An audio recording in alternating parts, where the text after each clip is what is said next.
नमस्कार दोस्तों भारत सरकार और चाइना ने ईरान को खाली करने की एडवाइजरी जारी कर दी है। भारत की एम्बेसी ने और चाइना की एम्बेसी ने, दोनों ही देशों की एम्बेसी ने तेहरान से अपने नागरिकों को यह कह दिया है कि जितनी जल्दी हो सके ईरान को खाली कर दीजिए। और ऐसा क्यों है? क्योंकि मिडिल ईस्ट में एक साथ कई सारे फाइटर जेट उतार दिए गए हैं, हॉर्मुज में युद्धपोत उतार दिए गए हैं, हजारों मरीन नेवी आ चुकी है और ईरान ने रात भर मिसाइलें दागी हैं। इसके बाद अब अमेरिका भागा भागा पाकिस्तान भी पहुंच रहा है।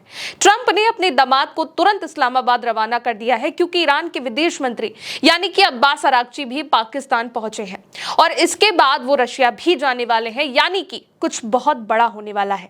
और इसी को देखते हुए अब भारतीयों को एडवाइजरी जारी कर दी गई है। चाइना ने भी अपने नागरिकों को एडवाइजरी जारी करी है।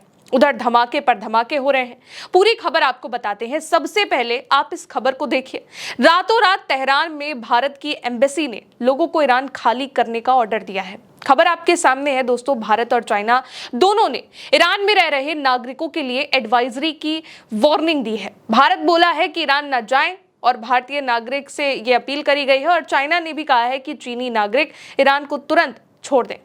कुछ बड़ा होने की आशंका है। सबसे पहले इसको देखिए। तेहरान स्थित चीनी दूतावास और उसके वाणिज्य दूतावासों ने एक नया और उच्च स्तरीय आपातकालीन यानी कि इमरजेंसी नोटिस जारी कर दिया है, इमरजेंसी मैसेज जारी कर दिया है और सभी चीनी नागरिकों से ईरान छोड़ने को कहा गया है, आग्रह किया गया है। और इस साल ये चाइना की ओर से ईरान में अपने लोगों को जारी किया गया दूसरा बड़ा नोटिस है कि वो ईरान को खाली कर दे।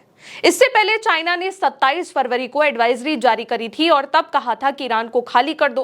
और फिर दूसरे ही दिन यानी कि 28 फरवरी को अमेरिका और इजराइल ने बड़े पैमाने पर हमलों की शुरुआत करी थी। 28 फरवरी से 24 घंटे के बाद चाइना की इस नोटिस के बाद ही ईरान, इजराइल और अमेरिका का युद्ध शुरू हो गया था, जो सबसे बड़ी बात है। इसके अलावा भारत ने भी दोस्तों ईरान में अपने लोगों को 7वीं एडवाइजरी जारी करी है। अब तक भारत ने 6 एडवाइजरी जारी करी हैं और अब 7वीं एडवाइजरी भारत सरकार, विदेश मंत्रालय MEA और तेहरान स्थित भारतीय दूतावास ने की है, जो कि ईरान अमेरिका तनाव के बीच नई ट्रैवल एडवाइजरी है। इसमें भारत में से एडवाइजरी जारी करते हुए लोगों से साफ कहा गया है कि ईरान की यात्रा न करें। भारतीय नागरिकों को किसी भी रास्ते से, हवाई या फिर जमीनी, ईरान न जाने की सख्त सलाह दे दी गई है। लिखा गया है कि Indian citizens are strongly advised not to travel to Iran whether by air or land, यानी कि भारतीय ईरान न जाएगा और जल्दी से बाहर निकले। ईरान में इसको लेकर ये एडवाइजरी भारतीय दूतावास की ओर से जारी करी गई है। दोस्तों अटैक की तैयारी जो ईरान कर रहा है और अमेरिका कर रहा है, इसी को देखते हुए ये एडवाइजरी जारी हुई है। भारत सरकार ने कह दिया है कि ईरान में मौजूद भारतीय नागरिकों को जल्द से जल्द ईरान छोड़ना है और भारत के बनाए गए डेजिग्नेटेड लैंड बॉर्डर रूट से निकलना है, एम्बेसी के साथ कोऑर्डिनेट करना है और बिना बताए सीमा को यानी कि बॉर्डर को क्रॉस ना करें, दूतावास से संपर्क बनाए रखें। सबसे पहले भारत ने 23 फरवरी को युद्ध शुरू होने से पहले कहा था कि ईरान में मौजूद भारतीय सेफ रहें, कहीं ना निकले। फिर 3 मार्च को एडवाइजरी और अपडेट किया, फिर 16 मार्च को भी इसी तरीके से और फिर 7 अप्रैल को पहली बड़ी एस्केलेशन एडवाइजरी जारी हुई थी और भारतीय नागरिकों को अगले 48 घंटे घर के अंदर रहने की सख्त हिदायत दी गई थी। सैन्य, इलेक्ट्रॉनिक, संवेदनशील इंस्टॉलेशनों से दूर रहने को कहा गया था। मल्टी स्टोरी बिल्डिंग की ऊपरी मंजिलों से जाने को मना किया गया था और कोई भी जरूरी यात्रा दूतावास के साथ समन्वय करके ही करने को कहा गया था, यानी कि जब आप कहीं जा रहे हैं तो आप पहले एम्बेसी को बताएं, उससे कोऑर्डिनेट करें, ये कहा गया। और फिर नेक्स्ट डे 8 अप्रैल को फिर से भारत ने एडवाइजरी जारी करी थी और ईरान से तुरंत निकलने की सलाह दी थी। दूतावास द्वारा सुझाए गए रूट्स का इस्तेमाल करे बिना, कोऑर्डिनेट किए बगैर कोई भी लैंड बॉर्डर ना जाने को कहा गया था। और अब एक बार फिर से इसका जो है एडवाइजरी जारी कर दी गई है, जिसका मतलब ये है कि ईरान में कुछ बहुत बड़ा होने वाला है। क्या होने वाला है अब उसको भी देखिए दोस्तों। ऐसा लग रहा है कि अमेरिका बहुत बड़े युद्ध की तैयारी में है, क्योंकि संयुक्त अरब अमीरात में अल दफरा हवाई अड्डे पर उसने अपने फाइटर जेट उतारने शुरू कर दिए हैं। 12 FA-18 लड़ाकू विमानों के साथ साथ कम से कम 7 रिफ्यूलिंग टैंकर्स उतारे गए हैं और एक C-17 मालवाहक विमान तैनात किया गया है, जबकि अमेरिका खुद ही सीज़फायर का ऐलान कर चुका है। और यही नहीं दोस्तों, मिडिल ईस्ट में कुछ बड़ा करने की फिराक में तो अमेरिका है ही, इसीलिए भी क्योंकि खबर है कि उसने रातों रात 21 रिफ्यूलिंग एयरक्राफ्ट तेल अवीव में भी उतार दिए हैं। और अमेरिकी पत्रकार ने इसको लेकर लिखा भी है कि ये नहीं है रूटीन स्टॉपेज, युद्ध की तैयारी में अमेरिका। दशकों के बाद अमेरिका ने खाड़ी में मिडिल ईस्ट में 21 युद्धपोत तैनात किए हैं, वॉरशिप्स, लेकिन फिर भी अमेरिका हॉर्मुज पर भी नहीं मार पा रहा है। फॉक्स न्यूज ने अमेरिका के इन वॉरशिप्स की लोकेशन को लीक कर दिया है दोस्तों, कि अमेरिका ने ईरान को घेरने के लिए 21 भारी वॉरशिप्स तैनात किए हैं, जिसमें aircraft carrier, guided missile destroyer, assault ship जैसे कि यूएसएस त्रिपोली शामिल है, और लगभग 10 वॉरशिप अरब सागर में है, स्ट्रेट ऑफ हॉर्मुज के पास है, कुछ युद्धपोत पर्शियन गल्फ में भी है। साथ ही साथ 3,500 से ज्यादा मरीन कमांडो भेज दिए गए हैं। अब इन सब इलाके में पहले से ही अमेरिका के 16 से 21 से भी ज्यादा युद्धपोत यानी कि वॉरशिप मौजूद थे। फिर अलग से ताकत भेजी गई, जिसमें तीसरा aircraft carrier strike group USS George HW Bush और माइन स्वीपर्स भी शामिल हैं। लेकिन दोस्तों ईरान भी इसके लिए तैयार है। तेहरान में ईरान ने कई एंटीक्राफ्ट मिसाइलें दागी हैं हॉस्टेज टारगेट्स पर, जहां पर अटैक हो सकता है। इसलिए कहीं भी अगर अटैक होता है तो ईरान भी तैयार है और इसीलिए उसकी प्रिपरेशन पहले से ही हो चुकी है।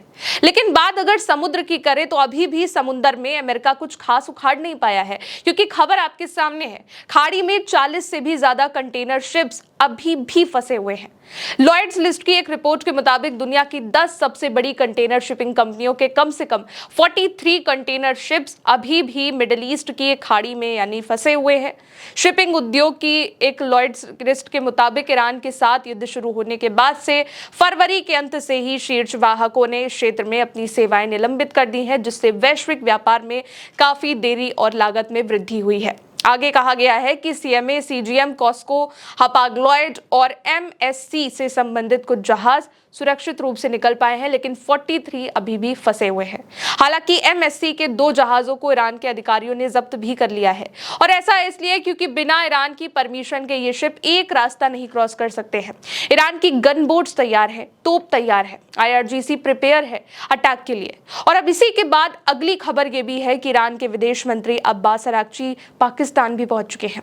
इस्लामाबाद में इस वक्त वो मीटिंग कर रहे हैं, और केवल पाकिस्तान नहीं, अब्बास अराक्ची ओमान और रशिया भी जाने वाले हैं, जिसको लेकर भी अमेरिका डरा हुआ है, क्योंकि ईरान ने कहा है कि वो बातचीत के लिए नहीं पहुंचा हुआ है। और इसी के बाद ट्रंप ये बात कह रहे हैं कि उन्हें ईरान की तरफ से एक ऑफर भी आया है, लेकिन उन्हें अभी तक इसकी पूरी जानकारी नहीं है। जब उनसे पूछा गया कि अमेरिका किसके साथ बातचीत कर रहा है तो उन्होंने जवाब नहीं दिया, बस इतना कह दिया कि वो उन लोगों से बात कर रहे हैं जो इस वक्त सत्ता में है। ट्रंप ने यह भी बताया है कि अगले हफ्ते जब ब्रिटेन के किंग चार्ल्स अमेरिका आएंगे तो उनके साथ भी ईरान के मुद्दे पर वो बात करने वाले हैं। पर दोस्तों अब्बास अराक्ची ने भी बातचीत से मना कर दिया है, और अब्बास अराक्ची इस्लामाबाद जब पहुंचे तो उसके बाद पाकिस्तान के विदेश मंत्रालय ने जो बयान जारी किया, इसमें भी ईरान और अमेरिका के बीच किसी भी बैठक का जिक्र नहीं है। इससे पहले ईरान के विदेश मंत्रालय ने भी साफ कहा था कि अराक्ची की इस्लामाबाद यात्रा के वक्त अमेरिका के साथ किसी बैठक की कोई प्लानिंग नहीं है। पर ट्रंप ने अपने दामाद को इस्लामाबाद भेजा हुआ है, क्योंकि ईरान कहीं अटैक ना कर दे, कुछ बड़ा प्लान ना कर ले। खबर यह है दोस्तों कि हो सकता है जेडी वेंस भी इस्लामाबाद पहुंच जाए, लेकिन ट्रंप ने अपने दूत स्टीव विटकॉफ और दामाद जेरेड कुशनर को ईरान के साथ बातचीत करने के लिए इस्लामाबाद रवाना कर दिया है। दोनों पाकिस्तान निकल चुके हैं। हालांकि अमेरिकी उपराष्ट्रपति जेडी वेंस इस बातचीत के लिए अभी पाकिस्तान नहीं आए हैं, उन्हें स्टैंड बॉय पर रखा गया है। लेकिन अब ईरान ने यह बात कह दी है कि वो बातचीत नहीं करने वाला है, और दूसरी तरफ भारत ने और चाइना ने दोनों ने ही अपने अपने लोगों को ईरान में जो है एडवाइजरी जारी कर दी है, ईरान को खाली करने को कह दिया है।